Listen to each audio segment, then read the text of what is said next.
I've had my OnePlus 9 Pro for about 4 years now, and the battery is finally done. I can't make it through a full day on a single charge anymore. But instead of getting a new Android phone, I went to the dark side and got an iPhone instead, which is what I'm filming on right now. So in this video I want to explain why I made the switch as a lifetime Android user.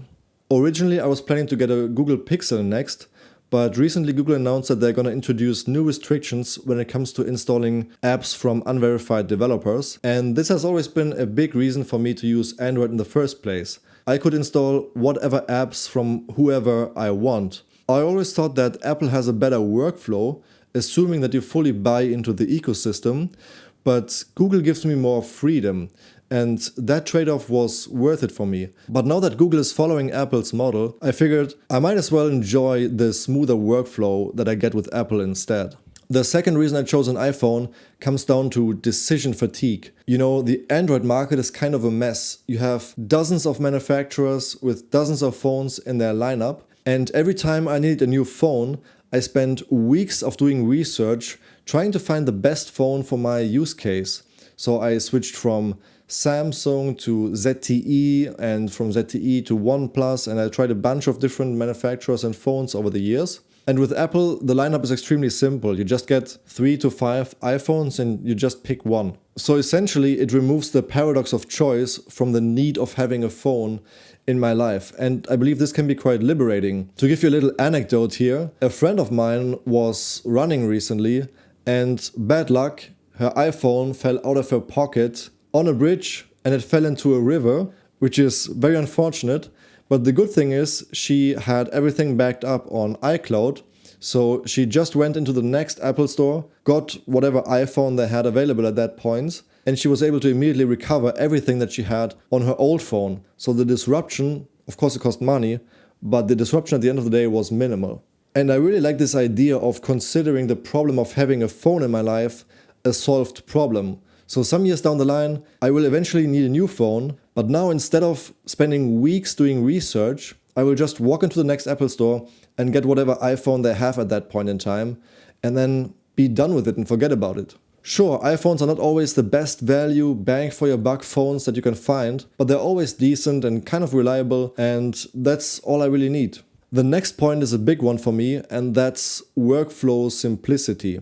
You know, I love optimizing workflows, especially when it comes to coding. The thing is, I only recently got into content creation, and this is a whole separate optimization rabbit hole altogether. If you follow this channel, you're probably into Linux or Vim and NeoVim and this kind of stuff, but I noticed that there's a different rabbit hole for video creation altogether. But I'm not that guy. I don't want to go down that rabbit hole. I have my own rabbit hole and that's already enough for me. I love content creation, but if there are shortcuts I can take, I will definitely take them. I just want to shoot a video and move on. I don't want to create a super cinematic look and geek out about camera lenses and lighting and all that stuff. The basics are completely fine for me, and I think it's enough for the kind of content that I'm creating. But even that was quite challenging in the past with my Android phone, because the workflow was not really smooth. For example, I would record something on my OnePlus, put the video files on a flash drive, take the flash drive, put it into my MacBook, drag the files over, wait until everything is finished, only to find out that the colors from the videos I recorded look completely different in DaVinci Resolve, my editing software, than they look locally on my computer. And I guess this is a solvable problem. It has to do with video codecs or whatever, but I don't want to become a videographer. This is not my main bread and butter. And the iPhone, on the other hand, is a lot more plug and play. Right now, for example, I'm using it as a webcam, and I didn't even need to install any third-party software. It just works nicely out of the box. So the workflows on the iPhone are a lot more normie friendly. And when it comes to video production, I am a normie. I'm a total noob actually. So I welcome that. The fourth reason for me to switch is privacy. You know, I don't really buy the marketing material of big tech companies saying they care about your privacy or anything. But one thing that Apple does have going for it is that you can enable end-to-end encryption on iCloud and you own the keys to it. I'm a YouTuber, so in a way I've already given up on privacy anyway. But here's the thing, I believe it's a good practice to always back up a copy of important documents into the cloud. So this could be your medical records, your passport, your birth certificate, contracts, because the physical records can always get destroyed, you can lose them, and then you don't have them available when you need them.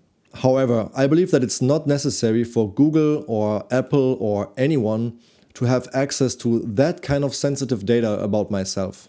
That's why for many years I've been using a service called Cryptomator. This video is not sponsored, but it's an amazing service. It's basically an open source tool. It is paid, but it's a one-time fee and you get lifetime access. Cryptomator allows you to create a directory in any cloud platform and encrypt it.